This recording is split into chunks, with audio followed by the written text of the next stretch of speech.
establishes and operationalizes a science museum in the country. Thank you very much, Mr. Speaker.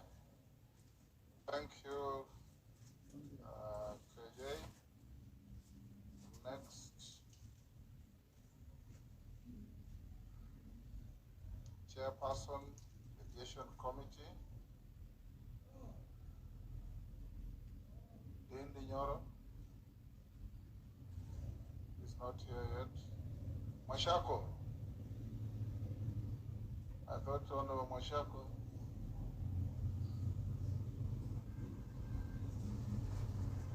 Okay, it's fine. Next, Chairperson, Public Investments Committee on Social Services, Administration and Agriculture. Who is that? Yeah? Hello? Come here.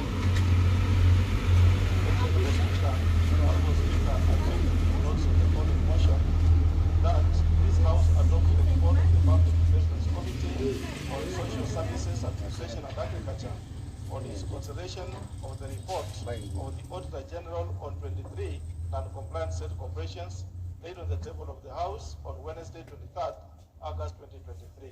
Thank you, Honorable Speaker. Thank you. We'll come back to that order when Lindy comes in. Go to order number 7.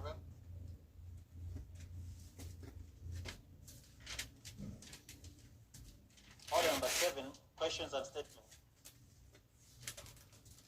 Mashako, as we wait for that, look for your chairman. When I go to NADCO, I'll not give him an opportunity. Order number 7, statement by a member for Kigumo, Honorable Munyoro.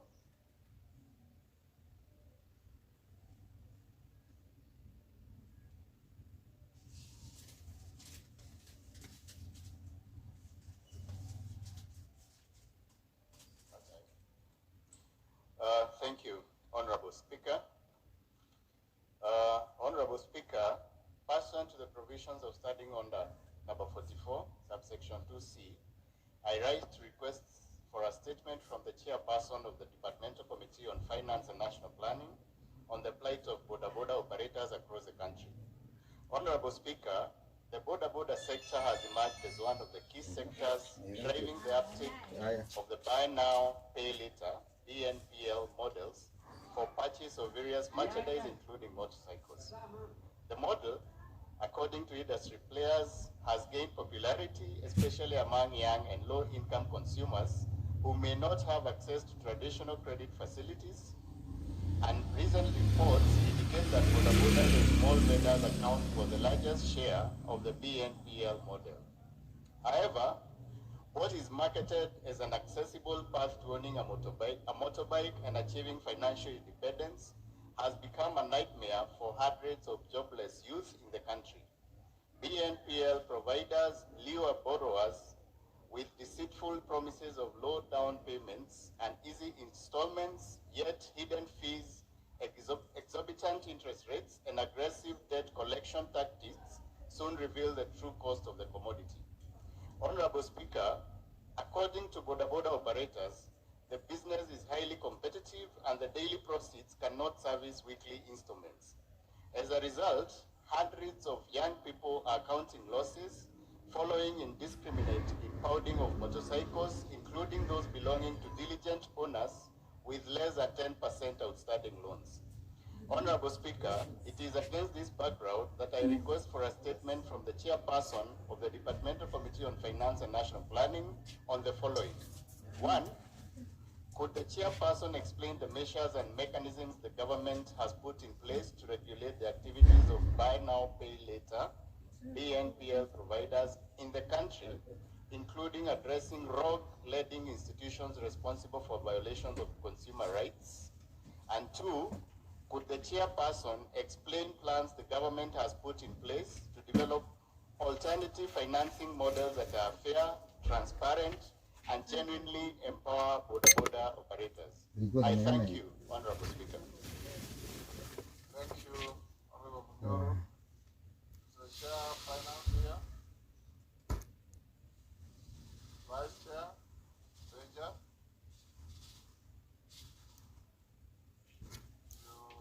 you, Honorable Speaker. We shall take the request of the committee and process it and table the statement as soon as possible. Bring a response in 2 weeks.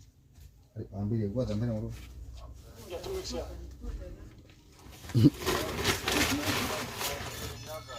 County. Yes, Jerry. Yes, that debate.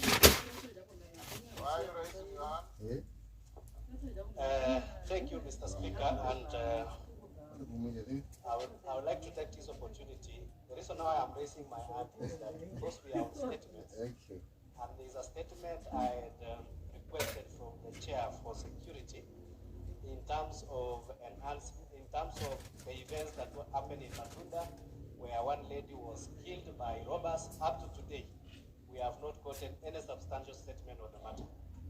You are directed to the Committee on Security. On security, yes.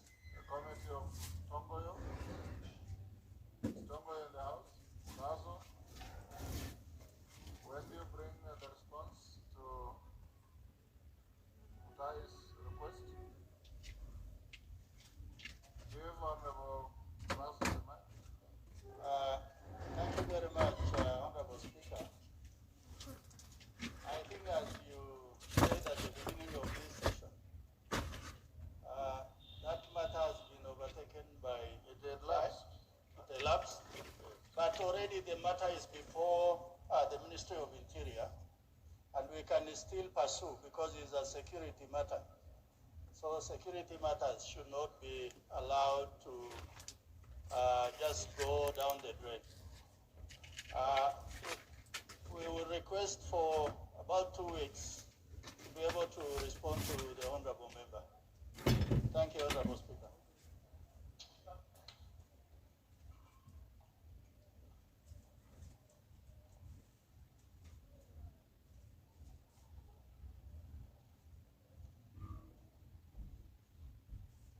Honorable Russell, I will not give you 2 weeks. This is a matter that was brought last time, and you should be asking for a day or two instead of 2 weeks. Mr. Speaker, I'm well guided. Can you bring a response on Tuesday? On Tuesday afternoon? Guided, Honorable Speaker. Excellent. Is a member for Kirinyaga? Yes, Honorable Jared Okello. Honorable Speaker, I thank you very much. Last week, Honorable Speaker, you did give a very detailed report on how to handle issues that lapsed with the session, Yes. pertaining to questions and statements. But Honorable Speaker, I want to bring to your attention that towards the end of last session, there were 2 petitions that were properly debated before this House. And it did generate, both of them did generate a lot of interest from members. And this pertains to hardship allowance by Nyatike constituency and another one that I cannot remember. But we realize that this is a matter that does cut across most of the constituencies, Honorable Speaker. Whereas you may not have delved into petitions as regards lapsing of such issues, Honorable Speaker, the importance of this matter, Honorable Speaker, if you were to invoke the inherent powers of the Speaker, I would kindly request you to allow the petition committee to proceed with this matter, Honorable Speaker, so that we can come to a conclusion that will be beneficial to most members in this House, Honorable Speaker. Otherwise, reinventing the wheel may turn out to be quite untidy and may not sit well with members in this House, Honorable Speaker. Honorable Jared, if you listen to my communication properly, I never mentioned petitions. Petitions don't lapse with the end of the term. They remain alive until they are disposed of. The only issue I can mention, Honorable Nimrod Mbai. Honorable Nimrod Mbai, there is a bit of concern that there are too many petitions pending before your committee. many of them. Some have exceeded, but many have exceeded the time that is set out in the standing orders. I would want to have a meeting with you and your committee so that I can assist you to discharge your duties a little more robustly. So check with the clerk, he'll give you an appointment to come with your committee and see me. Thank you, Mr. Because Speaker. petitions are time bound. Yes, sir. And when you have 30, 39 petitions that are all way out of time, it is not very good. Yes, Owen? Honorable Speaker, thank you very much for giving me this opportunity.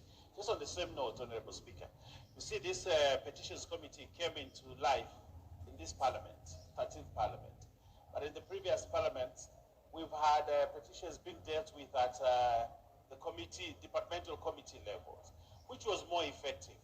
As we review our standing orders, Honorable Speaker, I would urge that we revert back where we have more expert opinion at the departmental level and where actually we'll be able to fast track these petitions. Otherwise, Kenyans that have sent petitions to this house are suffering. Members of parliament who have also sent petitions to this house are suffering. I don't think Honorable Bai and his committee are incompetent, but the work is too much for them. And the subjects are too diverse, and they may not be able to take care of them at the right time. So I urge this house that we need to look at our standing orders so that petitions go back to the committees so that we can fast track work. I thank you, Honorable Speaker. Yes, Kamket?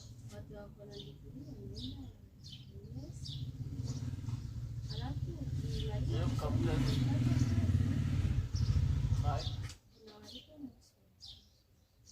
There you are. Thank you. Mr. Speaker, I want to add to what you mentioned. And indeed, Mr. Speaker, I am one of those people whose constituents have brought a petition here through our women rep. And that petition it's now almost 1 year down the line. So I think in line with what the Honorable Baya is saying, Mr. Speaker, I think it is time we need to review our standing orders, because I think giving all petitions to the Public Petitions Committee, I don't think they are able to handle. I think it's time to revert back to the committees. And because indeed, if ours is more than a year now, how many others are pending? So I think it is timely that we need to review and release this gentleman and the committee so that the issues affecting Kenya can be addressed by the relevant committees. I thank you, Mr. Speaker. I don't want to open debate on this. Honorable members, we cannot change our standing orders to address issues of efficiency. I don't think that is the right way to go. I have asked the Honorable Mbai, and I'll direct the majority leader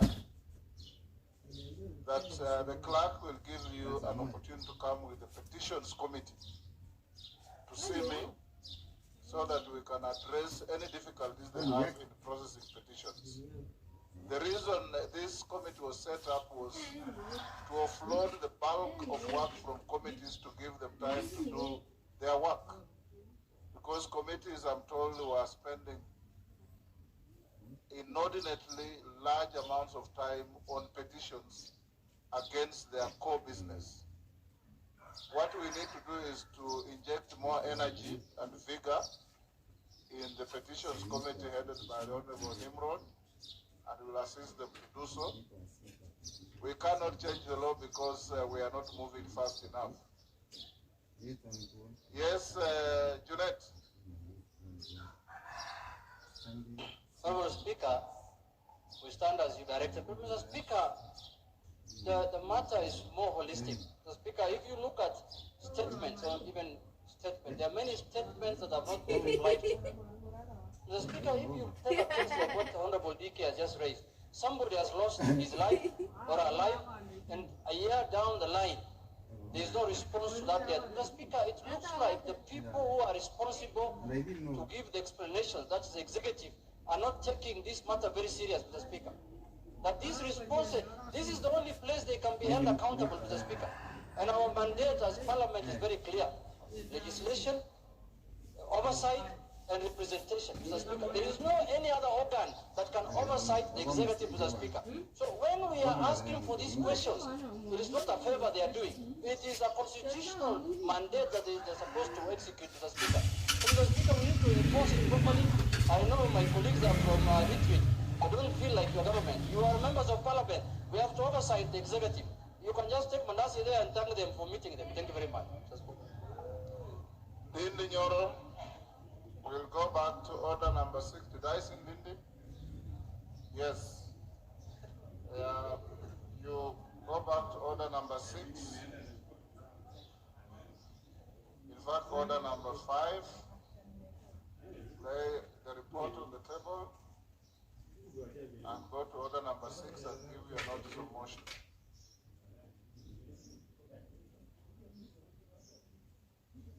Thank you very much, Honorable Speaker. Honorable Speaker, I wish to lay the following papers before the House: the report of the Mediation Committee on the County Government Additional Allocation Bill, National Assembly Bill number 23 of 2023. Now go ahead with the notice of motion. Thank you very much, Honorable Speaker. Honorable Speaker, I beg to give the notice of the following motion: that pursuant to the provisions of Article 1132 of the Constitution and Standing Order 153, that this House adopts the report of the Mediation Committee on the County Government Additional Allocation Bill, National Assembly Bill number 23 of 2023, laid on the table of the House on Tuesday, 20th February 2024, and approves the mediated version of the County Government Additional Allocations Bill, that is National Assembly Bill number 23 of 2023. Thank you very much, Honorable Speaker. Thank you, Honorable Ndindi. Yes, what's your point of order? Mr. Speaker, the chair budget is purporting to have laid a paper, and I'm only seeing him with one sheet of paper. So where is the paper that he laid?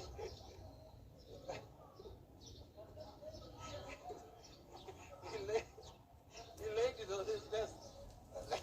Chairman, have you laid the paper on the table?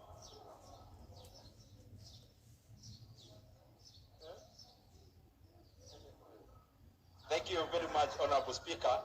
As you are aware, the papers are already laid.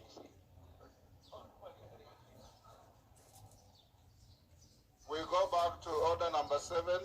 I saw Kasheri walk in. Member for Kirinyaga. Jerry, you are late. I've called you twice. My apologies, Honorable Speaker. I received a courtesy call to the office of the Prime Cabinet Secretary, and my senior here is trying to distract me.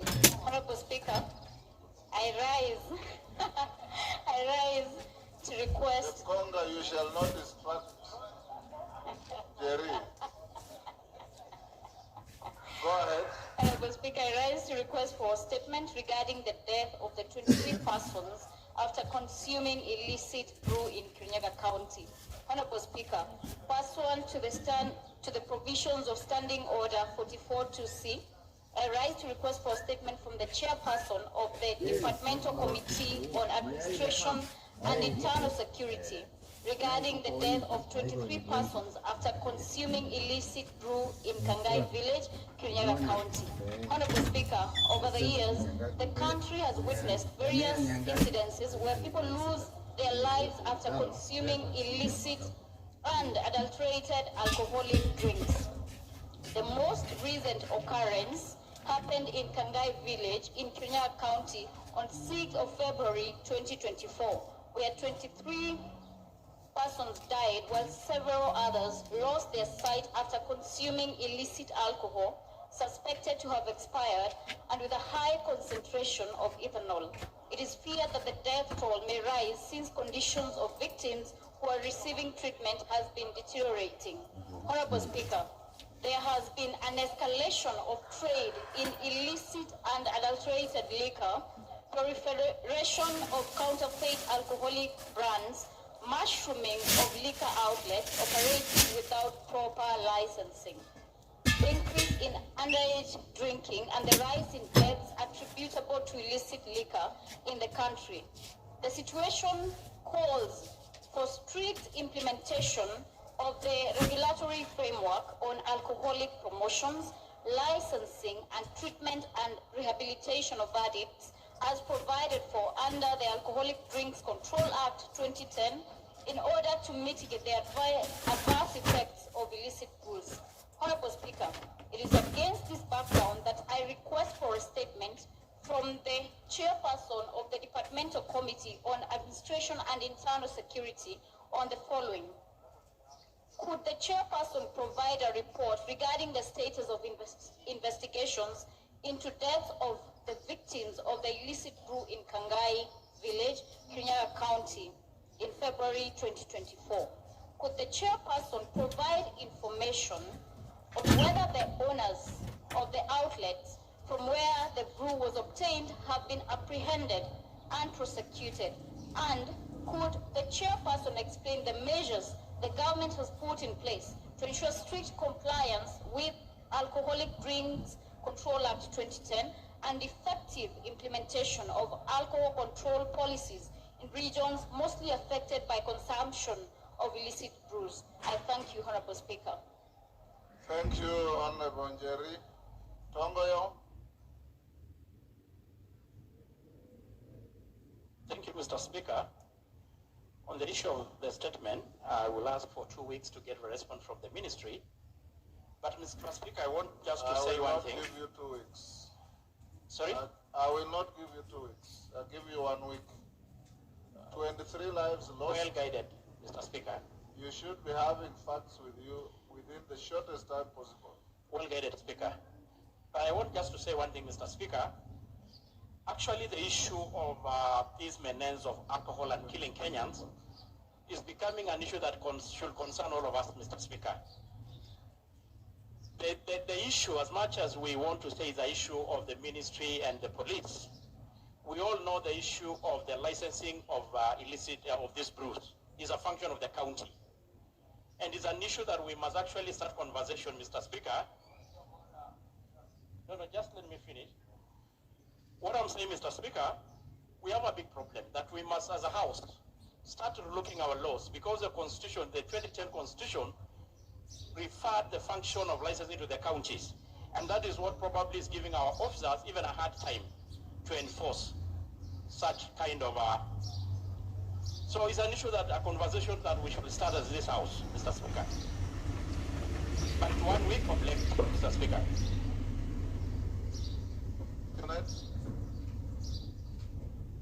Mr. Speaker, I listened to the chair carefully, Mr. Speaker, and he's saying that the licensing of bars is a function of county government. But Mr. Speaker, county governments license bars. They don't license illicit brews. They don't license changa. They don't license. This is an issue of enforcement of the law, Mr. Speaker, and it squarely lies with the Ministry of Interior and Provincial Administration, Mr. Speaker. And as you directed, let the chairman produce an answer in 1 week, Mr. Speaker. Let us not scapegoat that this county, it is an issue of enforcement of the law, Mr. Speaker. Yes, Rendikiri. All the honorable members, the conversations are too loud. Thank you, Mr. Speaker. I think the chairman of security is out of order, because this is death we are talking about.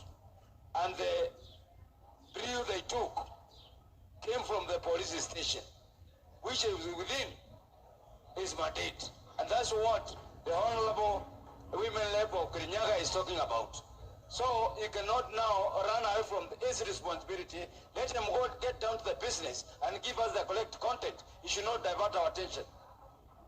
Thank you.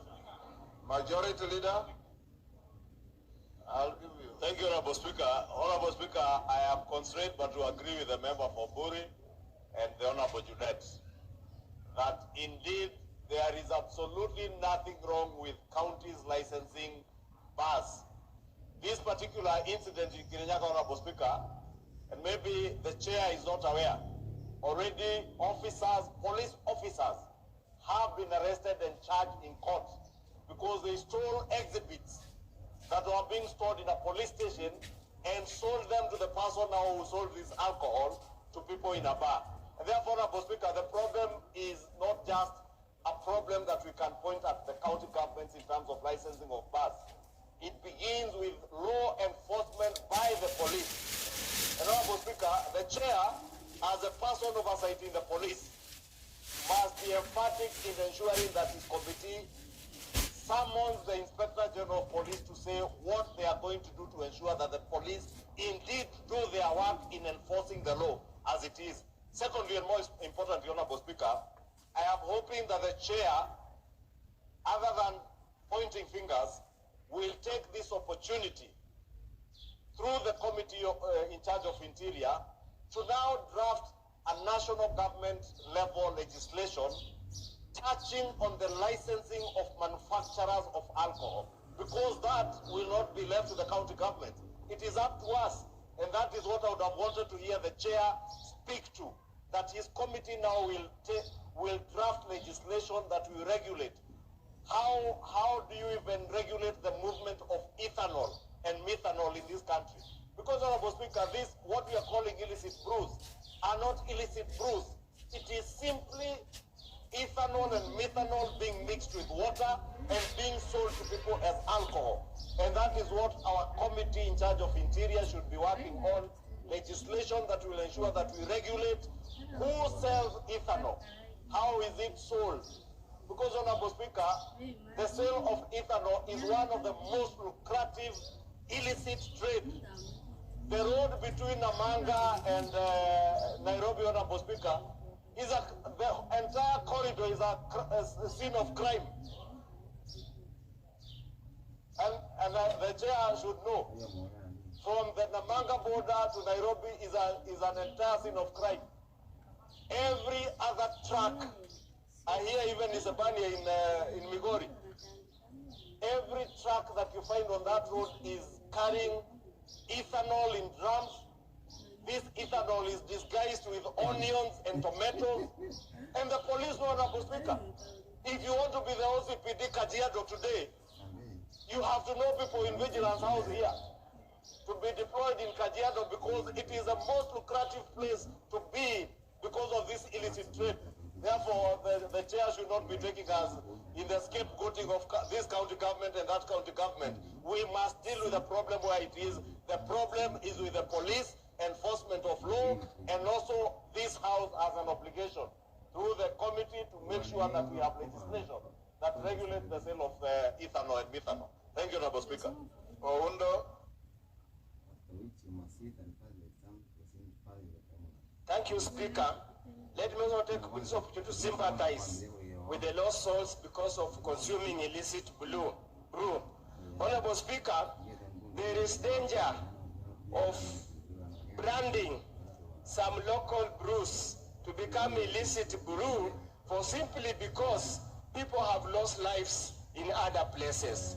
Honorable Speaker, yes, the licensing of bars is the mandate of the county government, but beyond that, the enforcement, the production and the rest, square lines the Ministry of Health and the relevant ministry, the national security organs. Honorable Speaker, in where I come from, we have a very local gin, very pure local gin, Honorable Speaker, manufactured in very hygienic conditions, and we have never had any challenges. Honorable Undo, what you are calling gin is in fact an outlawed drink called changa. No, Honorable Speaker. Yes. It's not called changa. Yes. We call it enguri, Honorable Speaker.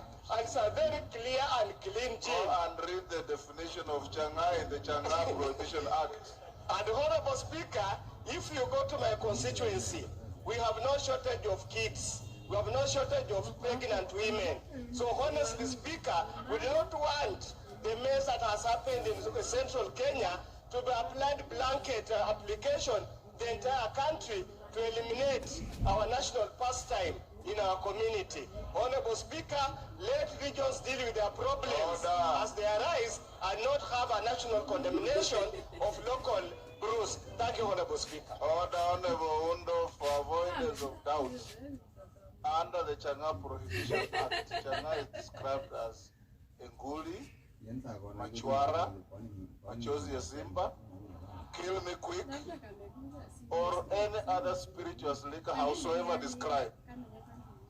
So it is not a local brew that is defendable. Yes, Mukunji will be the last on this. Yes, there's a point of order, Mukunji. Let me hear Raso point first. Raso, is it a point of order or you want to make a contribution? Pardon? Let Mukunji go ahead. Thank you. Thank you, Honorable Speaker. I just want to thank Honorable Jerry Kirinyaga County for this important statement. And I want to say, Honorable Speaker, if this National Assembly cannot act when 23 lives have been lost, Honorable Speaker, I don't think there is any other important time to act on this issue. Honorable Speaker, I want to agree with the majority leader that police officers are part and parcel of the thriving Ethano trade. And Honorable Speaker, it has gotten to a point where we really have to call it to order, Honorable Speaker. I want to see, Honorable Speaker, a stoppage of importation of Ethano until, Honorable Speaker, we know who are doing this work and are they even paying taxes. And Honorable Speaker, we have made billionaires out of Ethano trade. And these people have become too powerful that they are able to buy the police force from top to bottom. And that is why, Honorable Speaker, we have lost lives in Kirinyaga. We might continue losing lives. And Honorable Speaker, our young people, our generation that is behind us is in serious danger if this assembly does not act. We have to put laws and ensure we don't allow populations to thrive in drunkenness. And Honorable Speaker, when you meet a drunk person, that person is actually sick and is not actually a bad person. But Honorable Speaker, we are treating the symptoms instead of treating the disease. The people who are selling poison in this country are the people that are well known, and we have to go for them without fear or anything. Because, Honorable Speaker, if we don't do that, the population behind us is going to judge us in a very, very serious way. Thank you, Honorable Speaker. We'll end there on this. Raso, I had promised to give you 1 minute. I'll give you 1 minute, Dawood 1 minute, and Mudhoni 1 minute. Thank you very much, Honorable Speaker. Honorable Speaker, I support the statement that is being sought by Honorable Njeri. Those are fundamental issues. I believe even the chairman is not contradicting that a response must be robust on this particular issue. But what the chairman is saying, the issue at stake is the law. There are those who are enforcing, but the law is mandating the counties to actually collect money. The counties are interested in collecting money, but they are not at any point. Honorable Raso, Honorable Raso, the point that the majority leader, Junet, and others have raised is very simple. Counties license bars. They don't license places for homicides. When homicides are committed, it becomes a matter of the police. And that's why, Honorable Tongoyo, you must call your troops to order. No excuses. There is no county government in this country that licenses anybody to kill another. Yes, Dawood. Thank you, Mr. Speaker. 1 minute. Thank you, Mr. Speaker. Mr. Speaker, if you remember, we did a cleanup in Mount Kenya for alcohol in 2015. Mr. Speaker, the problem is not just licensing. Mr. Speaker, the factories which produce those third-generation liquor need to be closed immediately, because that is where the problem is. Mr. Speaker, we closed the wine shops in Meru. We went to the court and got an order to open again. Mr. Speaker, we need to approach this thing in a three-pronged manner where courts do not interfere with whatever is being done and stopping the factories operating. Mr. Speaker, thank you. Your neighbor. Mudoni. Thank you, Mr. Speaker. Mr. Speaker, I want to laud the woman rep Kirinyaga, Honorable Jerry, for bringing this very fundamental issue. Honorable Speaker, we are here discussing about loss of life. And Honorable Speaker, this is a matter that this House should take seriously because, as you have alluded to, licensing and homicide are two different things. We want to call upon the Ministry of Interior to give us a straightforward way of how they are intending to deal with this menace, Honorable Speaker. Thank you, Speaker. Thank you. We'll close there. Honorable Tongoyo.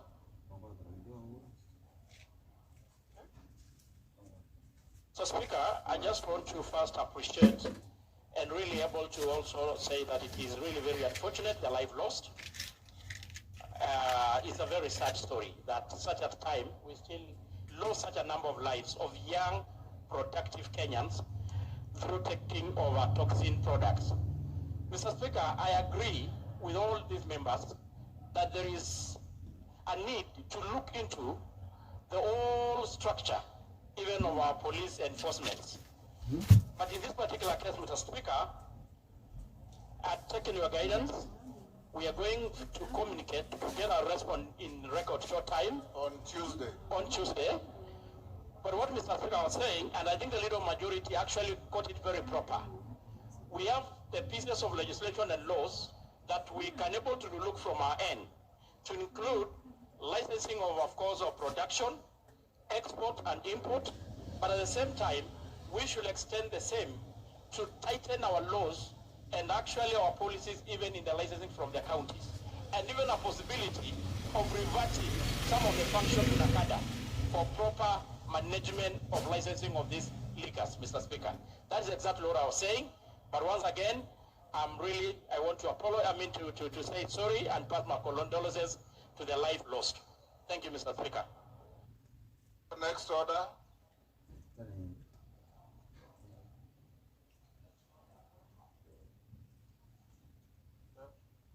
Oh yes. Before we call the next order, honorable members, allow me to introduce the following schools in the public and speakers gallery. Iku Girls Secondary School from Chuka, Ikambangombe, Tharaka-Nithi. And Matungulu Girls Secondary School from Matungulu, Machakos. On my behalf and on behalf of the whole House, we welcome the students and their teachers to the House of Parliament. Honorable Mule has asked me to allow him to acknowledge the schools from his constituency. Do it on behalf of the whole House for the two schools in 1 minute. Thank you very much, Mr. Speaker. I want to welcome Matungulu girls who topped up the Form 4 class of last year in the entire Machakos County. Congratulations, girls. We are so proud of you from Machakos, and we are going to continue to promote education in the constituency. Mr. Speaker, I want to say the future of this nation lies in this House, whereby all members of Parliament support the young boys and girls in their constituency through CDF. And I want to urge the leadership to ask Professor Ndungu of Treasury to release the entire money for CDF to make sure that we keep these girls in schools. Things are very tough. We wish you all the best, and we are so proud of you, Matungulu girls, for topping up in Machakos County, and you are blessed to be in the House. Welcome. And Ikuni girls, Iku girls, we also welcome you in the House, and we are so proud of you. And Mr. Speaker, there is a joke going around that the girl child is being favored. We want to urge members also look at the boy child. God bless you. God bless Kenya. Thank you. Honorable Ndindi Nyoro. Thank you very much, Honorable Speaker. I beg to move the following motion, that notwithstanding the provisions of Standing Order 232.7 relating to presentation of the budget policy statement, that this House resolves to extend the period for the consideration of the budget policy statement 2024 by a period of 14 days. Order, Honorable Ndindi Nyoro. That what you are trying to do with the order paper for tomorrow? I gave you an opportunity to give a progress report on the time-bound PDS hearings that are going on.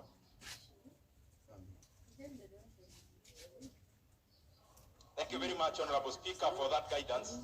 Honorable Speaker, I want to thank you for this chance because it is very important that I bring to the attention of this House that one of our critical roles in this House is budget making.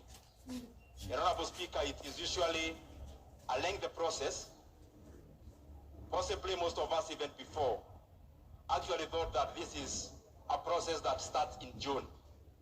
But Honorable Speaker, just to bring it in a very short, in very few minutes to members, the process starts actually the previous calendar year. For example, in this financial year, the process of budget making started last year in November when we had a public participation and formation of the sector working groups. Honorable Speaker, after the sector working groups, then we are now in the process of setting the ceilings for all the departments and especially the sectors that constitutes our economy, Honorable Speaker. Honorable Speaker, just to bring up to the members, to bring members to speed, currently as we talk, as we meet here today, we have already started the process of departmental committees meeting their various accounting officers, Honorable Speaker. And that is the reason why even the PSs who were previously engaged in other engagements, and especially the PG Naivasha, have been recalled to Nairobi, Honorable Speaker, so that they continue meeting the departmental committees. Honorable Speaker, the process of consideration of BPS is time-bound and the time is statutory. Honorable Speaker, there cannot be a lot of negotiations around that time. And therefore, Honorable Speaker, mine is just to thank all the departmental chairs and to request them that we kindly stick to the dates that have been provided, that we meet our principal secretaries today, those who are meeting them today, others are meeting them tomorrow. But Honorable Speaker, I want to make a humble request that we conclude the hearings from the principal secretaries by this Saturday, so that Honorable Speaker, we are able to be in time and we are able to process the budget policy statement within the statutory timeline. Honorable Speaker, I thank you. I thank all the members who belong to other departmental committees, and I request them kindly that we stick to the timelines of today, tomorrow, and up to Friday that have been provided for meeting the principal secretaries, so that we keep ourselves within the statutory time. I thank you, Mr. Speaker. Thank you, Honorable Ndindi. We can go to order number 8.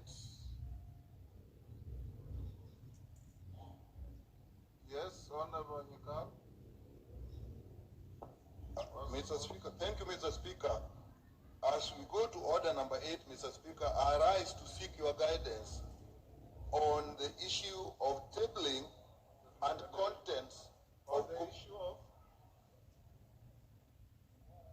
Mr. Speaker, as we go to order number 8, I rise to seek your guidance on the issue of tabling and contents of committee reports in regard to bills. Mr. Speaker, although what I'm saying arises from my observation on the bill we're discussing now, I think it's an issue that we should address as a House. To begin with, Mr. Speaker, we tend to get reports very late, and so that often members actually do not get time to benefit from what the committees have worked on and even the stakeholder issues they have raised. And two, Mr. Speaker, most of the reports that I've seen that relate to bills normally they are done in a very clear fashion. You have the stakeholder meetings, they are reported as verbatim as there, but then you will have a schedule of observations, a schedule of recommendations, and in the case of a bill, Mr. Speaker, a schedule of amendments. It therefore makes it very easy for members not to go through all the details of the stakeholder discussions, but to focus on this and make quick decisions. That was missing in this particular report, and Mr. Speaker, you have to go through all the reports of the discussions, and then you get observations on a particular group and the committee observations, and in the end, we did not get good clearance. Mr. Speaker, why I raise those two issues of the time of tabling and the content, Mr. Speaker, when you have very important bills such as this one, it is the committee work that guides what the members' discussion. And therefore, Mr. Speaker, we may have to even go into our rules and procedure rules in the House and actually go back and say we cannot have bills discussed before the committee gives a report and give a time, for example, 2 days before the discussion starts. And maybe in exceptional cases, with the leave of the Speaker, we can do that. Mr. Speaker, I thought I would raise this because I'm finding that the use of the committee reports is actually being eroded. And therefore, I think that is a very, very important bit of legislation at the committee stage, Mr. Speaker. I thought I would raise this. I've noted it in this, but I've noted it before. But this is a particularly important bill that should have gotten all the attention that we required and all the guidance from the committee. Thank you, Mr. Speaker. Honorable Nyikal, I think you are suffering from being absent in the House. The matter you are raising was very ably raised by your chief whip when this bill was being called for second reading. And his complaint was that the report had been just laid and members needed time to read through. By now, I'm sure members have read the report. What is even more important is that the report and the content is more useful at the committee of the whole.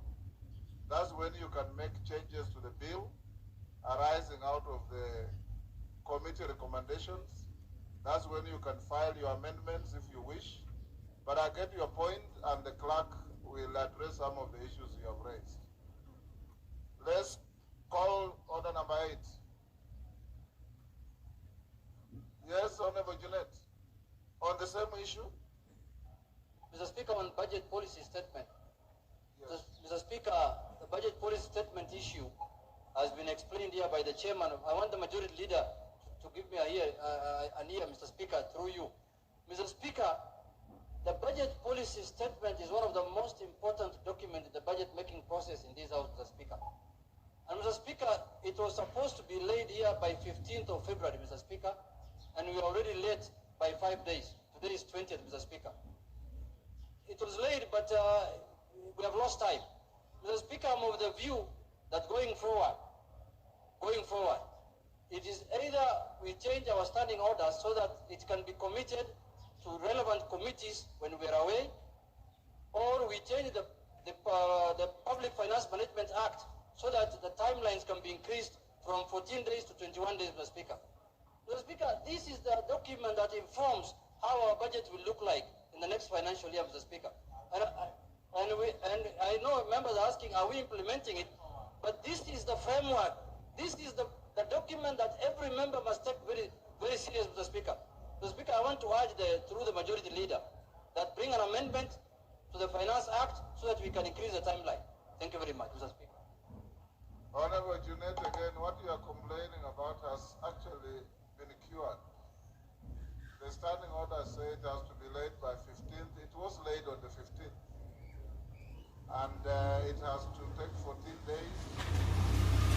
Senora has asked them to extend by 7 days to 21 days. So your worries are taken care of. Next order. Order number 8, the Affordable Housing Bill, National Assembly Bill number 75 of 2023, second reading.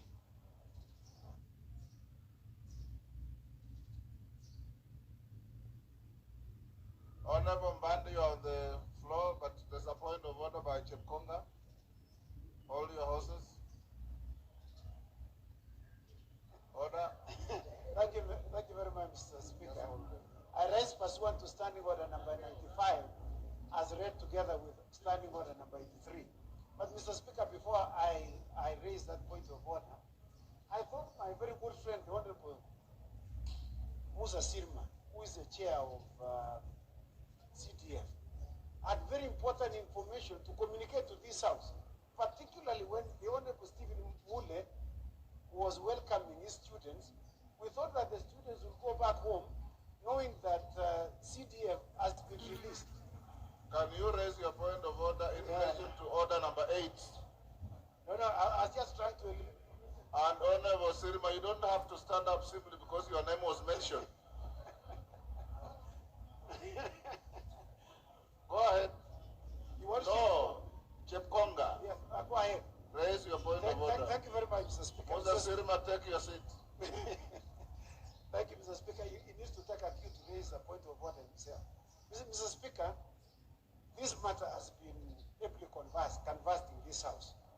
And Mr. Speaker, without anticipating debate in the next standing order, in the next debate, Mr. Speaker, which is extremely very important, it has exercised the minds of Kenyans. What is your point of order? Mr. Speaker, my point of order, would I be in order in accordance with Standing Order number 95, as read together with 83, that the Speaker be called upon to reply, not the mover be called upon to reply, because this matter has already been spent, Mr. Speaker. In fact, when issues were discussed the last time, what I wanted to discuss, Mr. Speaker, was also being discussed by another member. So I thought I became redundant. So I thought it is important that the mover be called upon to reply so that we can move to the most important debate, which is disturbing Kenyans, and we need to sort out this before Baba is appointed as the chairman of AU. I thank you, Mr. Speaker.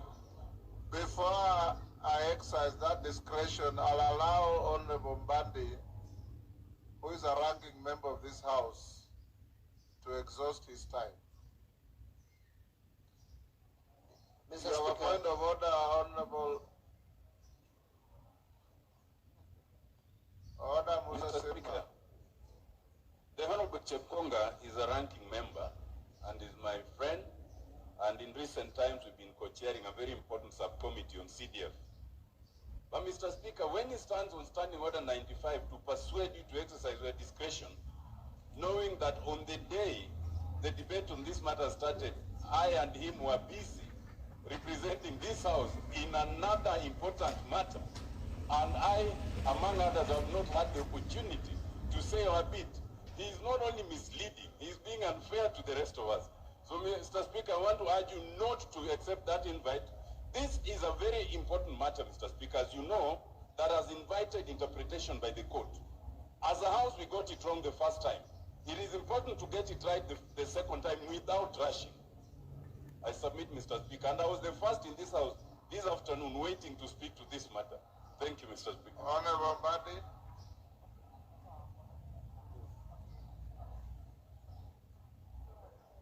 Thank you, Mr. Speaker. Mr. Speaker, I think I had 3 minutes left to make my contribution.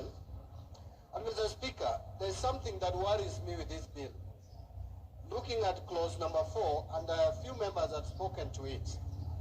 In an effort for the government or the executive to beat, or rather to correct, what was said in court, they are creating a bigger problem to the people of Kenya. And Mr. Speaker, if you look at clause 4, where the levy is being levied or imposed, and it says that there is imposed a levy known as the Affordable Housing Levy, and that the levy shall be at the rate of 1.5% of the gross salary of an employee, or the gross income of a person received or accrued which is not subject to the levy under paragraph A. Mr. Speaker, we are exposing Kenyans now, including even Mama Mboga in the streets, who are promised that this levy will only affect those who are salaried and who have a pay slip, to unnecessary harassment by Kenya Revenue Authority. Mr. Speaker, to impose this levy on people who don't have salary is going to be a nightmare.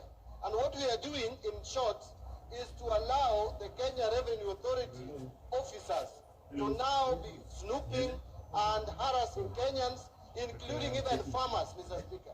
Because what this particular provision means, in short, is that if you go to your farm, get your maize, and you sell it, you are supposed to be taxed, or a levy is supposed to be imposed on the produce that you get from your shamba. Gross of it, not even removing the cost of producing maize. This is punitive, and this is one of the worst legislations that can ever be passed in a house like this. Mr. Speaker, unless there is going to be an amendment to remove this or to make it implementable, Mr. Speaker, this particular provision should not be allowed to stand. Mr. Speaker, I don't want to go any further. I can see the leader of majorities gesturing, I don't know for what. But Mr. Speaker, I've just mentioned that. Thank you. Order, honorable members, order. Order, double N. Order. Is that Ngele J or double N?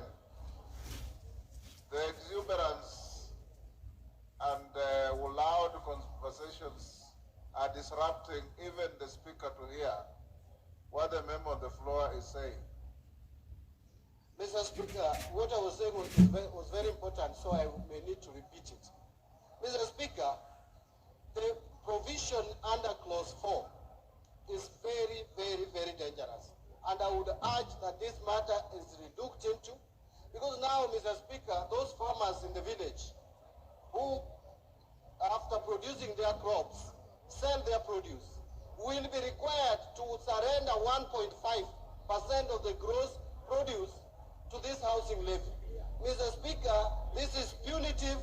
This is going to lead to unnecessary harassment of ordinary Kenyans by Kenya Revenue Authority. And I can see Leader of Majority is laughing. He actually said when he was moving this motion that they are very happy because government is going to receive more money. But why should you be happy when the same hustlers are suffering, Mr. Speaker, just because you are getting more money to do things that are not so clear, like housing, providing houses to people who we don't even know. Mr. Speaker, this is something that needs to really be looked into and removed from this law, even though the judiciary mentioned about discrimination. There should be a better way, a more... Honorable members, I have been moved to call the mover to reply, but I'll give Honorable Otienda Amolo and one other member this side, then I call the mover to reply. Otienda Amolo? Okay.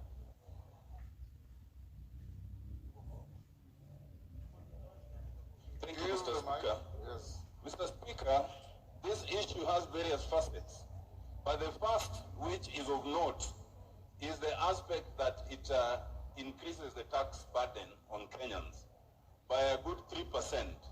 And while most people are already familiar with the 3%, what they are not familiar with is the penalty that is also prescribed. That if you do not remit that 3% within 30 days, there is an additional penalty of another 3%. So that in any 1 month, you are in danger of having to pay 6%, which can actually be recovered by court action. Secondly, and this bears repetition, it must be borne in mind that as national government is endeavoring to do all this, Schedule 4, Clause 18, and Schedule Part 1 and Part 2 makes it very clear that no matter how well-intentioned the government may be, housing still remains a county function, function. And the only thing given to national government is the policy. This bill is not prescribing policy, it's prescribing the way of doing it. That will remain unconstitutional no matter how you couch it. Thirdly, Mr. Speaker, in terms of counties, this bill is very strange. It comes under the hand of the Honorable Kimani Ichung'wah, and it purports in the purposes that it has nothing to do with counties. And yet, first of all, in the very face of the bill, Mr. Speaker, if you look at the bill, clause 10(2)(c), clause 12(3)(b)(1), both of them actually expressly mention the county. Besides, in their rendering of explanation, we have been told that actually they are getting land that is right now held by the counties. You cannot get land from the counties and say the bill does not concern counties, by definition and by law. It means, by whatever formulation, the bill must also involve the Senate, and it must also involve discussion with the county governments. Mr. Speaker, the question of land is not clear.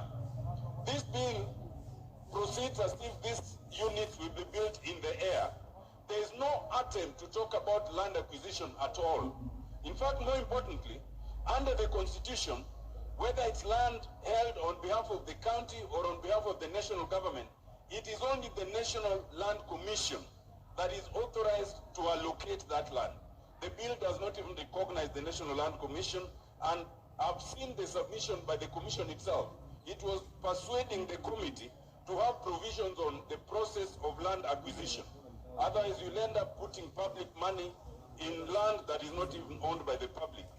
Mr. Speaker, this bill, in a very serious manner, makes several aspects that are very unclear. First, in terms of ownership. It does not make it clear whether we are talking of affordable ownership of houses or affordable rental of houses. It is totally confused. And if you look at section 10 and 37 as read together, it's only talking about then paying a percentage of whatever, 10% actually, of whatever is deemed to be the worth of the unit. It doesn't say whether it's 10% represent the purchase price or the rental price. This bill again, Mr. Speaker, in trying to talk of administration, it becomes very confusing. In section 11, the money is supposed to be divided three ways. Part of it is divided to the National Housing Corporation, another part to the slum upgrading program, and the third part to the State Department responsible for housing in section 11. It then seeks to assume later in the bill that it is only the State Department and the board that is created that is administering the fund.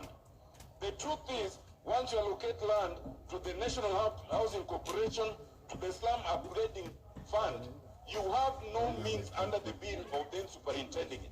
It means that only 1/3 of the money allocated under this bill will be superintended by the board that is created. Mr. Speaker, in all fairness, the bill then does something very, very dangerous in section 2A. And Mr. Speaker, we all know that the collector of taxes is the Kenya Revenue Authority. But this section 2A then authorizes any other person appointed by the Cabinet Secretary for the time being responsible for National Treasury for the purposes of collection of funds under this act. We are enabling an entity who is not even said to be a government entity to collect government taxes. We must be the only country that can do such a thing. And besides, you know that later on, 2% of the monies allocated are then allowed to be retained by this actor. Who is this person that we are giving the possibility of collecting monies that belong to Kenyans under this fund? Mr. Speaker, I wish to submit that however well-intentioned, this bill still requires a lot of proper analysis and engagement, not at the level of drafting, but at the idea level. It is still premature, it has not been well cooked, it is being rushed, it will end up being in problems. I so submit, Mr. Speaker. Thank you very much. I'll give Kimani. Then we can call.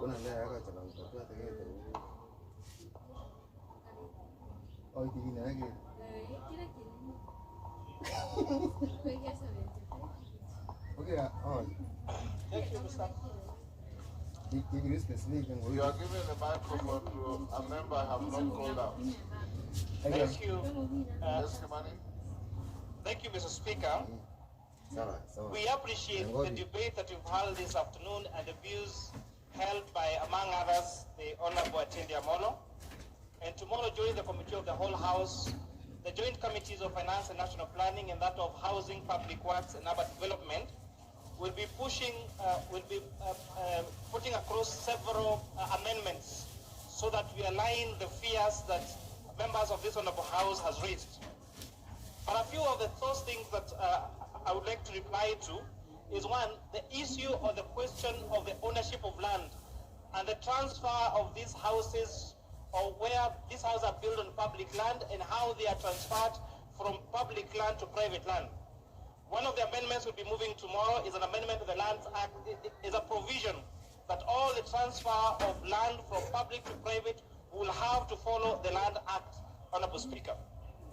The issue about penalties in terms of the times when these levies are levied to the relevant authority, we'll also be promoting an amendment so that they align with the Tax Procedures Act, so that the fines and the penalties that shall accrue as a result of late disbursement of these funds will follow the rest of the taxes as proposed by the as enshrined in the Tax Procedures Act. Honorable Speaker, one of the key amendments that we've done is we've created the fund. And now this fund, instead of trying to reinvent the wheel and them trying to implement these affordable housing programs, the bill proposes to use existing structures of governance, including county governments, including the National Housing Corporation, including the State Department in charge of housing, and other private entities that could be involved in the issue of affordable housing. So the monies are collected as a levy by KRA, they're taken into the fund, and then it is a fund that disburses these monies to the respective agencies. The agencies will implement the housing programs, and once the houses are complete, they are going to be transferred to the fund. And now it is now the fund that is going to distribute these houses to Kenyans, Honorable Speaker. The issue about whether to buy or rent has also been addressed in the amendment that will be moving tomorrow, that now provides that this affordable housing will be available for whether you want to buy or rent, Honorable Speaker. The issue of the 10% deposit, again proposed as a bill, is one of the things that we propose to delete tomorrow during the Committee of the Whole House, because we listened to Kenyans and they said that 10% proposed deposit is too punitive and might not be affordable to the majority of hustlers that want to get involved in this program, Honorable Speaker. Lastly, there was a fear that these houses will be taken by the rich at the expense of the people that should benefit from this affordable housing. And therefore, we'll also be proposing to have one ID, one KRA PIN, one house, so that we do not have people taking advantage of this particular program and going to invest in them at the expense of the hustlers that are benefiting from this program, Honorable Speaker. We have also clearly defined what an affordable house, and most importantly, Honorable Speaker, one of the things that came out of the public hearings is a need for institutional housing. We have a majority of the civil servants who are majority of the contributors to this kitty, like the police, like the teachers, like KDF, like lecturers, like even student accommodation, that now we are proposing to include an additional amendment to have affordable housing, including institutional housing, so that our students, for example, Honorable Speaker, the Technical University of Nairobi has a population of almost 20,000 students, but the number of hostels they have as an institution is less than 500. And this means that we have had mushrooming of slums around universities. If you go to Kenyatta University, the students there live in KM. If you go to the University of Nairobi, there is a slum around all our institutions of higher learning. And therefore, the bill will propose to have a particular provision and a particular percentage going to institutional housing, especially targeting our civil servants, our teachers, our police officers, and most importantly, our students, so that the students can live near where they go to school and they can have a conducive place to learn and to acquire knowledge without having to go through slums to be marked at night when going home, and the risk of them being, their hostels being, their rental houses being locked, and them even staying out of school, Honorable Speaker. With those many remarks, Honorable Speaker, I beg to support this bill, and again, tomorrow during the Committee of the Whole, the joint committees will be proposing an array of amendments to safeguard some of the things that our members, especially from the minority side, has raised. I beg to move, Honorable Speaker. Order, honorable members. Order. Order, honorable members. I now put the question pursuant to the point of order raised by Honorable Chief Konga, that the mover be now called upon to reply. As members of that opinion say aye. Those of the court of opinion say nay. The ayes have it.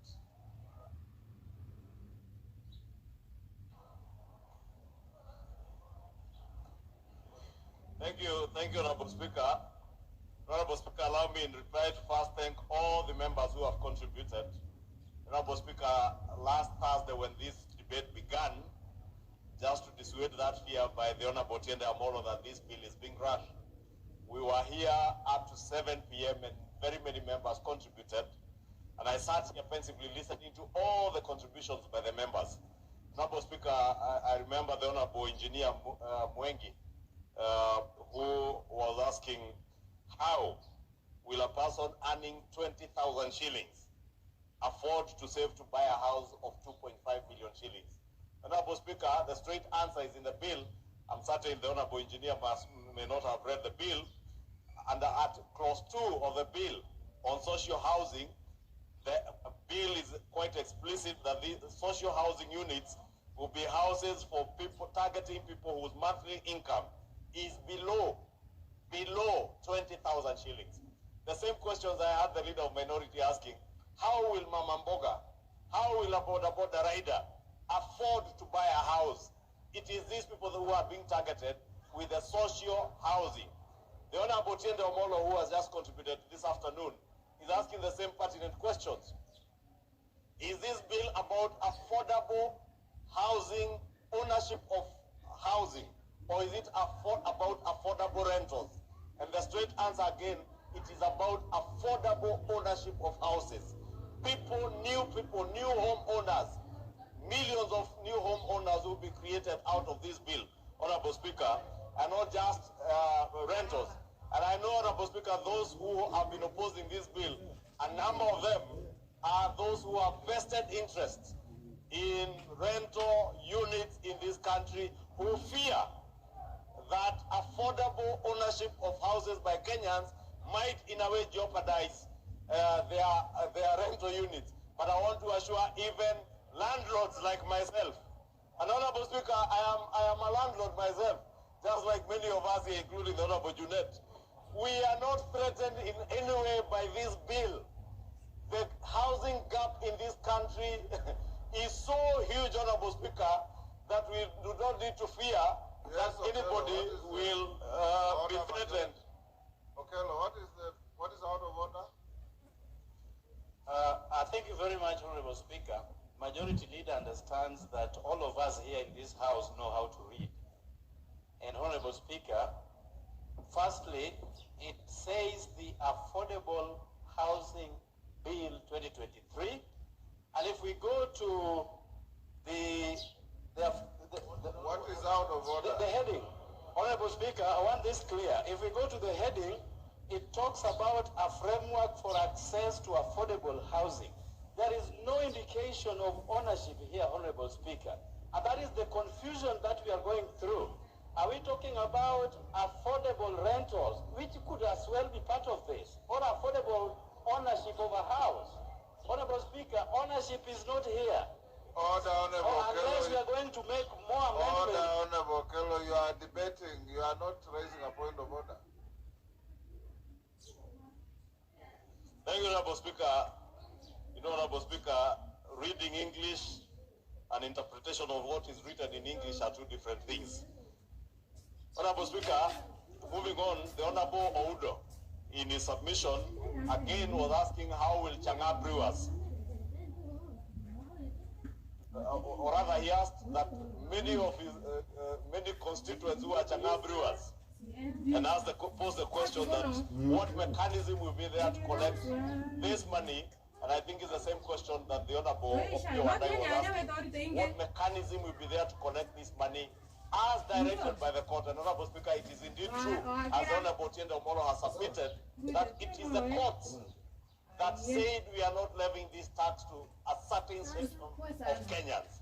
And therefore, in curing that problem that the court pointed out, then a provision was created for us to use the Tax Procedures Act, as has been clearly stipulated by the chair of the Finance Committee, to collect from every Kenyan who is earning an income. And Honorable Speaker, whether you are a farmer, whether you are a Chang'aa brewer, and maybe to Honorable Udo, it is brewers, not Chang'aa brewers, because Chang'aa brewing is a legitimate trade that I don't know whether there is a way of collecting taxes from a legitimate trade.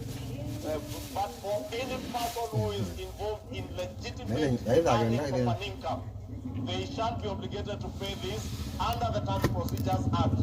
And Honorable Speaker, there are fears that, like the Honorable John Madida said, that KRA will harass people. KRA is a tax collector, not an agent for harassing Kenyans. And they will collect the taxes that are due from Kenyans in the manner provided for in law. Finally, Honorable Speaker, and I think it's also an issue that you addressed when I think Honorable Junet or somebody else objected to the beginning of the debate on the question that appears on the memorandum of objects and reasons for this bill. Honorable Speaker, you put it so well that the memorandum is a storyline. Is a storyline describing what the proposer of the bill thinks of his bill. And at the point we formulated this bill as a proposer, it was by thinking that it would not affect county governments because it was a money bill that was designed to collect taxes, Honorable Speaker. But I have since been informed and guided even by the Speaker when the two speakers consulted and agreed that this bill does concern counties. Honorable Speaker, I am certain if and when this House dispenses with this bill, it will certainly be on its way to the Senate, and I have been in consultations with the leader of majority in the Senate. They are indeed waiting for this bill in the Senate. Order majority. Yes, Honorable Kajwang. Mr. Speaker, the majority leader raises a very interesting issue, which we need to investigate as a House on how bills are done and are published.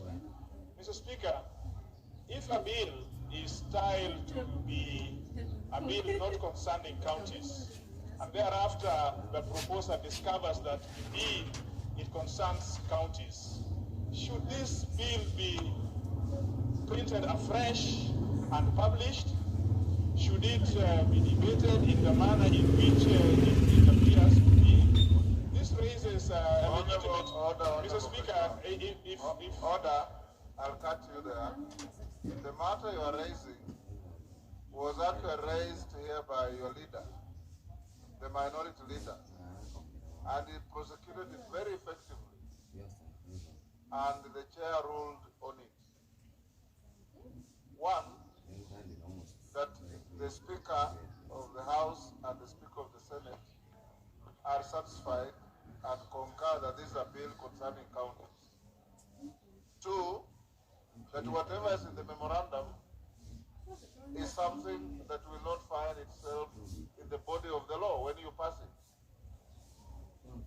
Three, that at committee stage you can amend anything including the memorandum to expunge any offending words that tend to indicate either impliedly or expressly that the bill does not concern counties, because it does. And it was all agreed by both sides that this bill concerns counties, and from here it will go to the Senate. So if you had been here when Wandayi was contributing, you wouldn't have raised that point of order. Thank you, Honorable Speaker. I was hoping, Honorable Speaker, you would tell the Honorable TJ, give him the same response you gave to the Honorable Jikal, that he's also suffering from being absent from the House, because that is a matter that was indeed canvassed, and you made a very reasoned ruling on the matter. And indeed, as I was indicating in conclusion, Honorable Speaker, this memorandum, as the Speaker directed. If anybody desires to amend the memorandum or my storyline of what the bill is about, you are at liberty to amend it when this bill comes for third reading.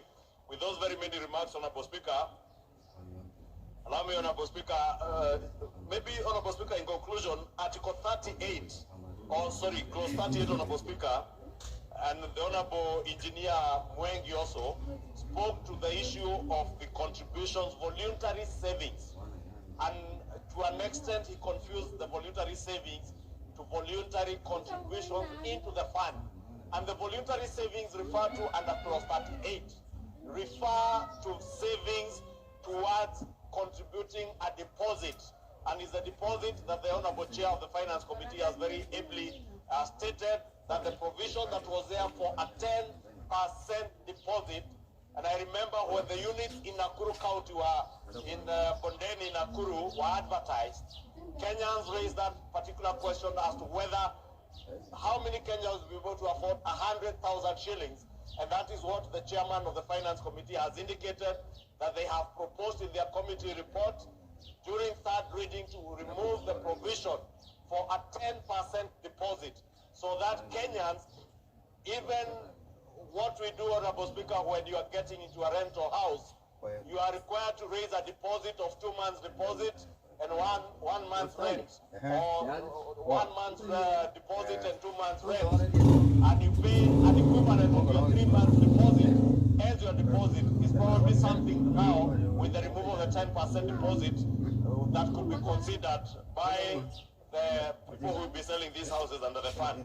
Honorable Speaker, with those very many remarks, let me conclude by saying that this bill is not just about a levy. This bill is not just about houses. As I submitted when moving, this bill is about provision of jobs for millions of our youth who are languishing back in our constituencies without jobs. And plead with all of you to vote for this bill. And voting for this bill, honorable members, you'll be voting for jobs. I will wait to see, Honorable Speaker, how many of us here will vote against jobs for Kenyans. Jobs for Kenyans. Jobs for your constituencies. This bill is nothing other than about jobs. Jobs. Jobs. Jobs. Jobs. Jobs for your constituencies. Vote for jobs. Vote for employment. Vote for homeowners. Vote for wealth creation. Vote for a new Kenya. I submit and I reply, Honorable Speaker. Order. Honorable members on both sides of the House, you are not allowed of order for turning the floor of the House into an audit situation. Honorable members have now put the question, which is that the Affordable Housing Bill, National Assembly Bill number 75 of 2023, be now read a second time. As members of that opinion say aye. Will those of the contrary opinion say nay? The ayes have it.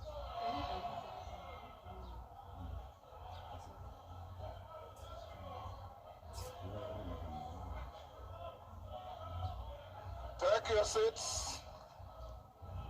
Take your seats, honorable members. Order. You have order, honorable members. Take your seats. You have the requisite number. Order. Order, honorable members. You have claimed a division. You have the requisite number. Before we ring the bell, allow me to acknowledge in the speaker's gallery order the presence of Solian Girls High School from Eldama Ravine in Baringo. We can now ring the division bell for 5 minutes.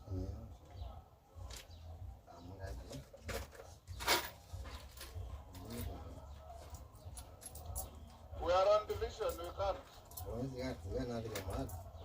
Order, honorable members. The division opposition bell will be rung for 5 minutes.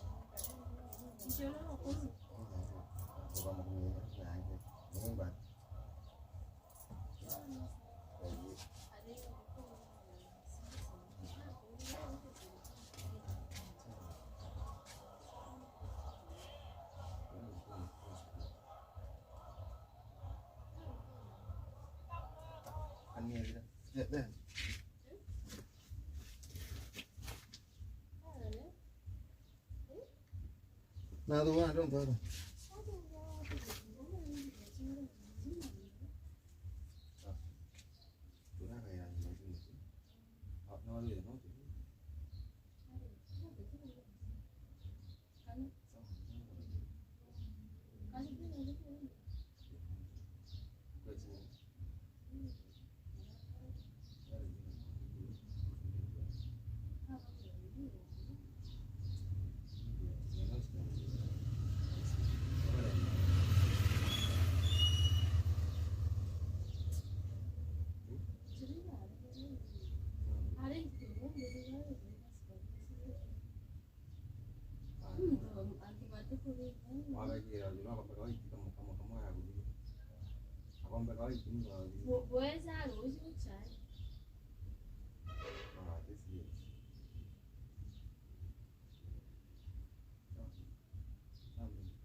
Kisii County, Donya Aburi Doris.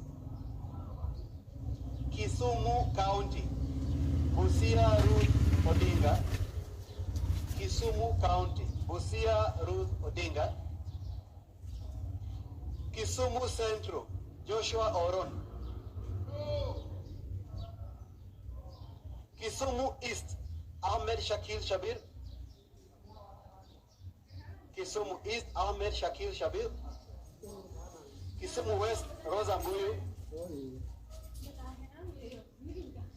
Kitui County, Kasalu Irene Mudhoni.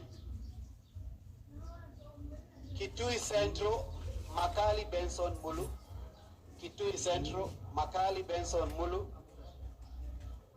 Kitui East, Mbai Nimrod. Kitui Rural, Boni Mwalika. Kitui Rural, Boni Mwalika. Kitui South, Rachel Kaki Nyamai. Kitui South, Rachel Kaki Nyamai. Kitui West, Nyenze Edith. Kitutu Chache North, Nyakundi Japeth. Kitutu Chache South, Kibagendi Anthony. Kitutu Masaba, Gisairo Clive. Kitutu Masaba, Gisairo Clive. Konorin, Yegon Brighton. Konorin, Yegon Brighton. Kuresoi North, Kiprono Mutai. Kiprono Mutai. Kuresoi South, Joseph Tonui. Kuria East, Kitayama Marwa Maisori.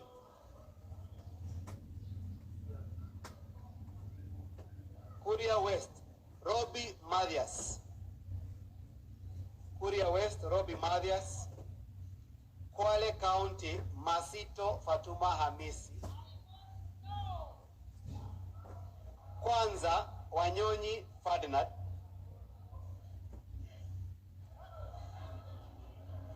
Lafi, Abdurrahman Mohamed Abdi. Abdurrahman Mohamed Abdi. Lagdera, Mohamed Abdikadir Hussein. Lagdera, Mohamed Abdikadir Hussein. Laikipia County, Jane Kagiri. Laikipia East, Kionjuri Festus Mwangi. Laikipia North, Korere Sara. Laikipia North, Korere Sara Paulata.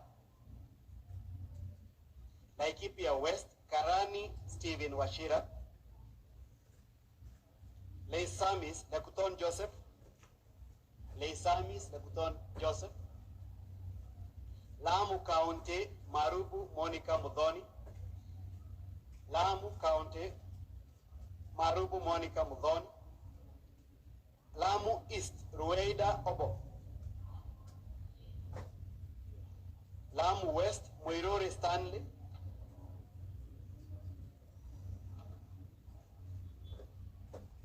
Langata, Felix Adiwol Kode. Langata, Felix Adiwol Kode. Larry Kahangara Joseph. Larry. Likoni Mishi Mboko. Likuyani Mugabe Innocent. Limuru John Kiragu Chege. John Kiragu Chege. Loima Akuja Protas. Luanda Oyugi Dick Maungu. Luanda Oyugi Dick Maungu. Lugari Nabi Naboera Daraja. Nabi Naboera Daraja. Lunga Lunga Chiforo Mondo Mangale. Lurambi Mukhwana Taitas Hamala. Lurambi Mukhwana Taitas Hamala. Mahara Kareke Mbiuki. Mahara Kareke Mbiuki. Machakos County, Kamene Joyce. Machakos County, Kamene Joyce. Machakos Town, Caleb Mule. Magarini, Kombe Harrison. Magarini, Kombe Harrison. Makandara, George Aladwa. Makadara, George Aladwa. Makueni, Suzanne Dunge Kiamba. Makueni constituency vote no. Makueni County, Mumo Rose. Makueni County, Mumo Rose Museo. Malapa, Ichendi Malulu. Malindi, Amina Mnyanzi. Malindi, Amina Mnyanzi. Mandera North, Basil Sheikh Abdullahi. Basil Sheikh Abdullahi. Mandera County, Umulkhair Sheikh Hasim. Mandera County, Umulkhair Sheikh Hasim. Mandera East, Abdurrahman Hussein Waitan Mohammed. Abdurrahman Hussein Waitan Mohammed.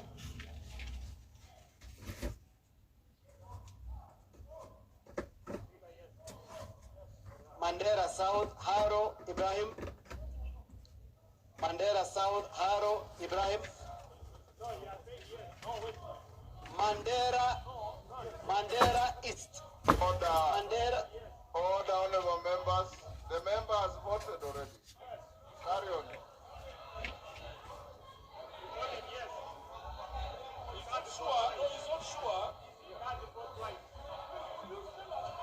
Order, honorable. Order, tell us.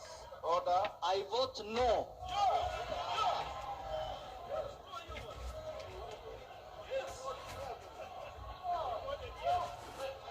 Go on. Mandera South. Mandera South. Haro Ibrahim.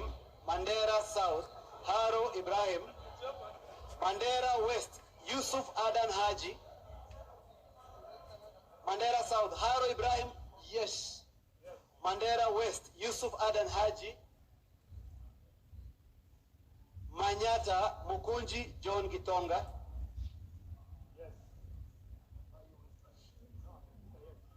Maragua Mary wa Maua.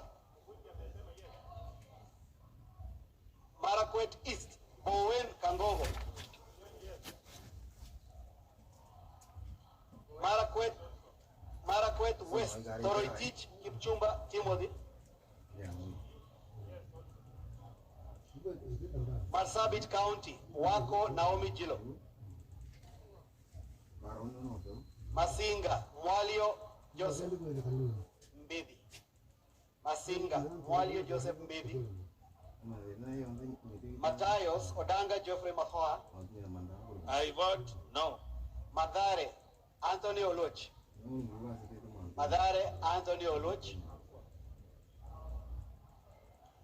Madioya Gichuki Edwin Mugo. Madira Eric Mwangi Kaugu. Matuga Kasim Sawatandaza. Matungu Peter Oscar Nabulindo. Matungulu Stephen Mutinda Mule. Mavoko Patrick Kingola. Mbere North Ruku Geoffrey Kariuki. Mbere North Ruku Geoffrey Kariuki. Mbere South Bernard Buriuki. Mboni Nzioka Kivasu Erastus. Mboni Nzioka Kivasu Erastus. Meru County Elizabeth Karambu Kailemia. Migori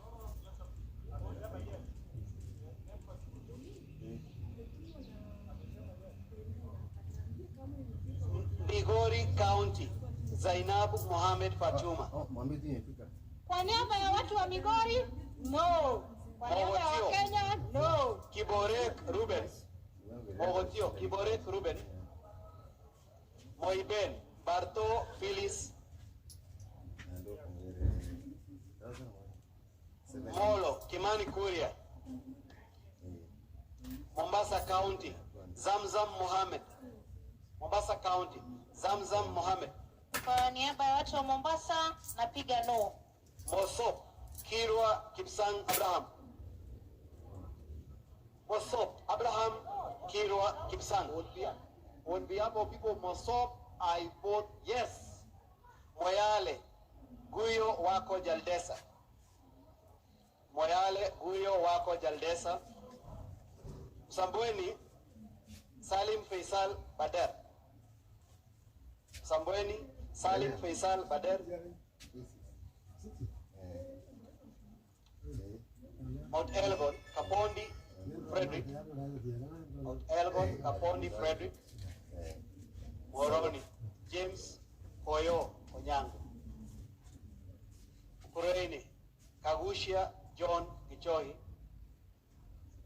Kagushia John Gichoi. Mumias East Peter Salasia. Mumias East Peter Salasia.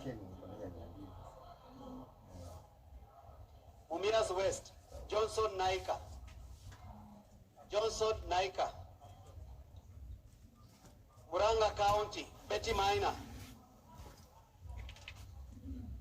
Mvita Machele Mohammed. I vote no. Mvita Machele Mohammed. I vote no. Mvita Machele Mohammed. I vote no. Vincent Musioka Musau. Mwala Vincent Musioka Musau.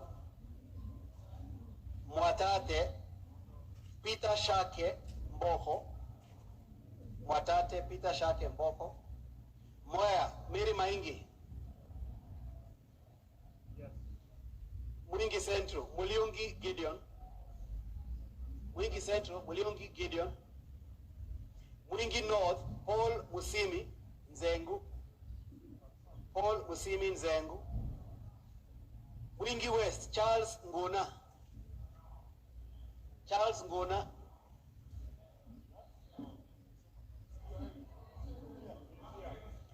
Nairobi County Pasaris Esther Mudoni. Nairobi County Pasaris Esther Mudoni. Naivasha Jane Kihara. Jane Kihara. Nakuru County Liza Chelule.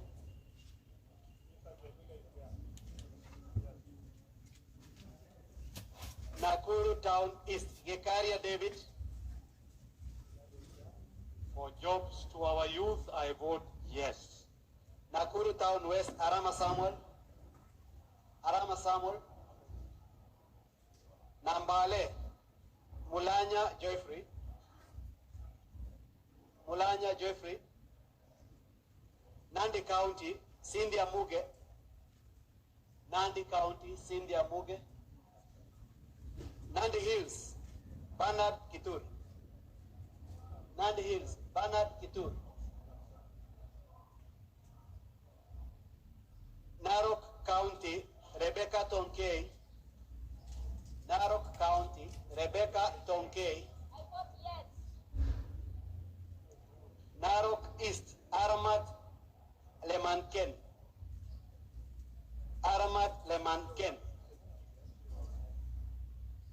Narok North, Pareyo Agnes. Pareyo Agnes. Narok South, Olentutu Kitilai. Narok West, Tongoyo Gabriel. Navajolo, Wangwe Emmanuel. Navajolo, Wangwe Emmanuel. Navajolo, Wangwe Emmanuel.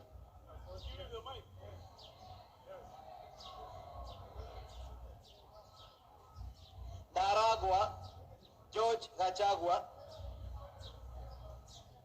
George Gachagua.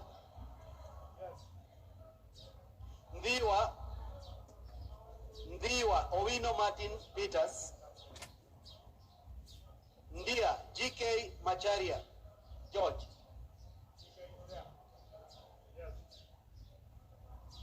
Njoro, Charity Kadambi. Charity Kadambi.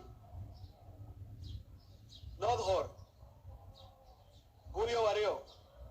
Northhor, Buyo Wario. North Imenti, Rahim Dawood. North Imenti, Rahim Dawood. North Mugirango, Joash Nyamoko. Joash Nyamoko. Nyakach, Joshua Aduma. Nyakach, Joshua Aduma. Nyali, Mohamed Ali. Nyamira County, Jerusha Momanyi. Nyandarua County, Faith Gitau. Nyando, Jared Okelo. Nyando votes no. Nyaribari Chache, Zahir Jada. Zahir Jada. Nyaribari Masaba, Manduku Daniel. Manduku Daniel. Nyatike, Tom Ondege. Tom Ondege.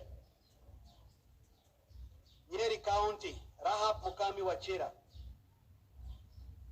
Nyeri County, Rahab Mukami Wachira. Nyeri Town, Duncan Madenge. Oljororok, Muchira Michael. Olkarau, Kiaraho David. Olkarau, Kiaraho David. Odaya, Wainaina Michael. Pokot South, Kosing David. Pokot South, Kosing David. Rabbi, Anthony Kenga. Rabbi, Anthony Kenga. Rangwe, Lilian Gogo. Lilian Gogo. Rarieda, Paul Otiende Amolo. I vote no.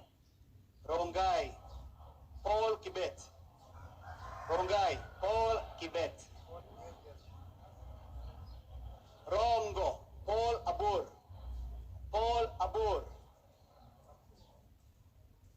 Roysambu, Mwafrika Kamande.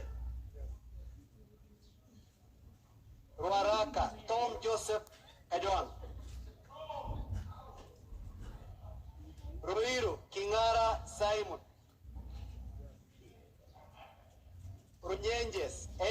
Budangi. Sabatia, Sloya Clement Logova. Saboti, Caleb Amisi. Saku, Dido Raso. Samburu County, Pauline Lenguris. Samburu East, Lekumontare Lentoijoni Jackson. Samburu North, Letipila Dominic. Letipila Dominic. Samburu West, Lesuda Naisula. Lesuda Naisula. Seme, James Nikao. No. Shinyalu, Ikana Frederick. Siaya County, Christine Ombaka Odor. Sigor, Peter Lochakapong. Peter Lochakapong. Sigowet Soin, Justice Kemei. Sirisia, John Waluke. I vote yes. Sotik, Francis Sigei.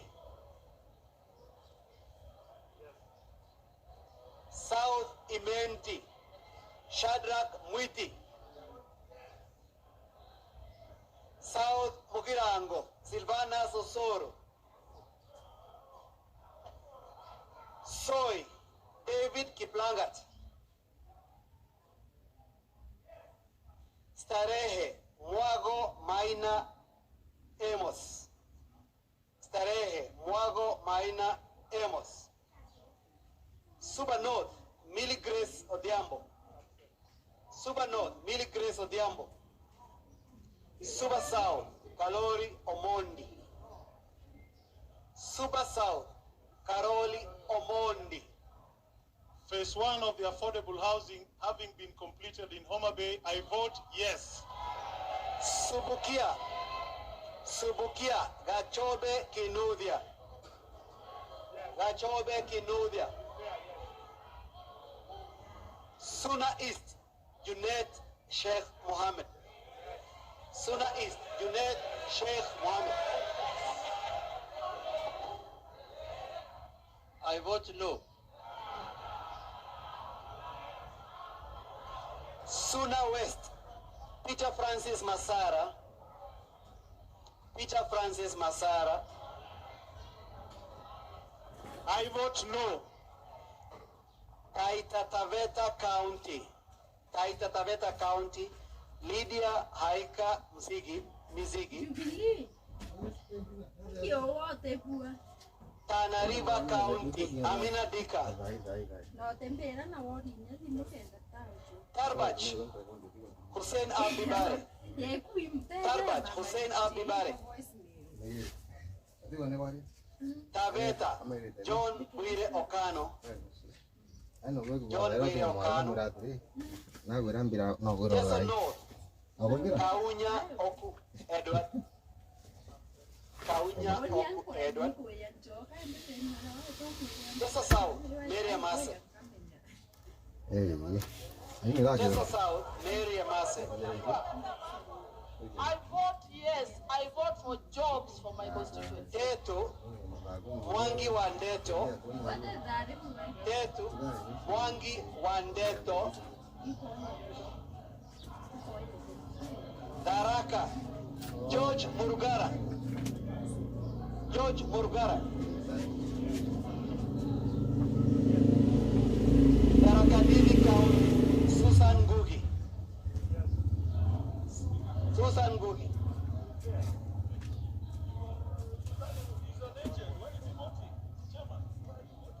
Thika Town, Alice Nganga. Alice Nganga. Tiati, Kasait Kamket William. Kasait Kamket William. Tigania East, Mpuru Aburi, Tigania East, Mpuru Aburi, Tigania West, John Mutunga, Indaret, Julius Meli, Tongaren, Chikati John, Trans Nzoia County, Sioi Lillian, Tarbo, Sitienei Janet, Tarbo, Sitienei Janet, Turkana County, Gitit Cecilia, Sicilian Gitit, Turkana Central, Namor Joseph Emade, Turkana Central, Namor Joseph Emade, Turkana East, Gikolok Nicholas Nixon,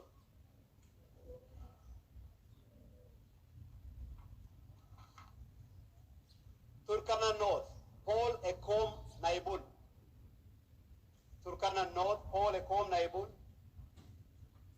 Turkana South, John Ariko. The people of Turkana South have said no to condominiums. Turkana West, Nanok Epuyo,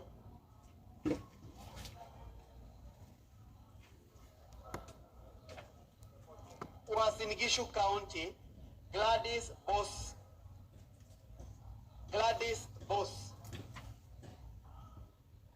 Ugenya, David Ochieng, Ugunja, Wandai Opio. No. Uriri, Mark Nyamita. Uriri, Mark Nyamita.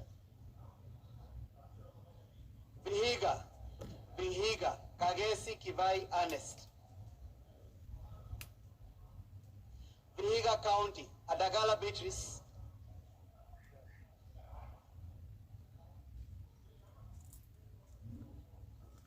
Voi, Chome Abdi.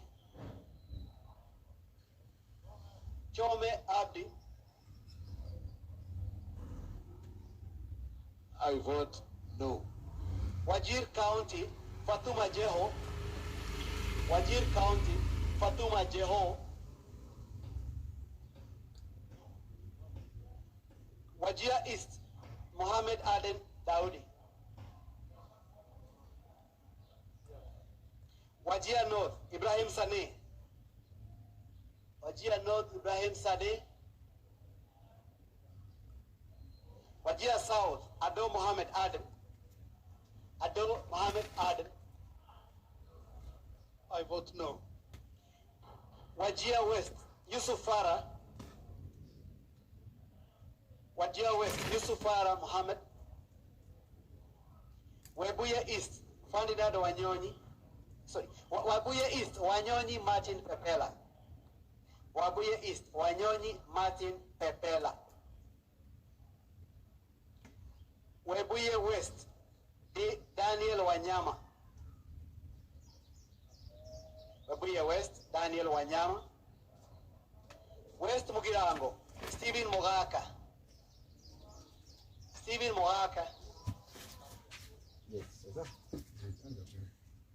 West Pokot County, Rael Kasiwai,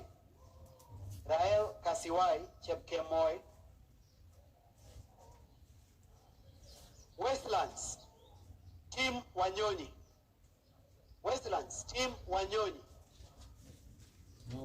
Undani, Danson Mwashako.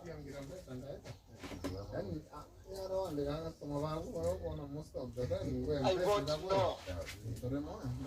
Yata, Robert Basil Ngui.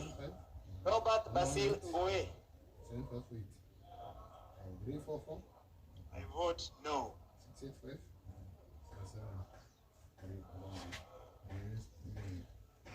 Ali Abdisalat Halif. Sabina Chege.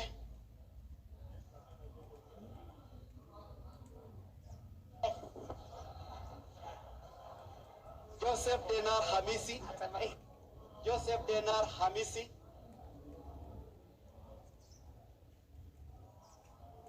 Harun Suleka Hulbai. Harun Suleka Hulbai.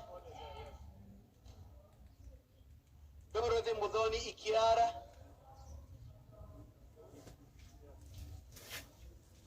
Joseph Wainaina.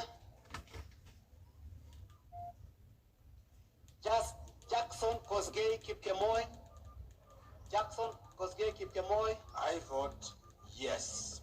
Irene Mayaka. Irene Mayaka. Umulhel Harun Mohammed. Umulhel Harun Mohammed. Teresia Wanjiru Mwangi. Teresia Wanjiru Mwangi. John Bandi. You should add chairman. I vote no. Talib Abubakar Ahmed. Talib Abubakar Ahmed.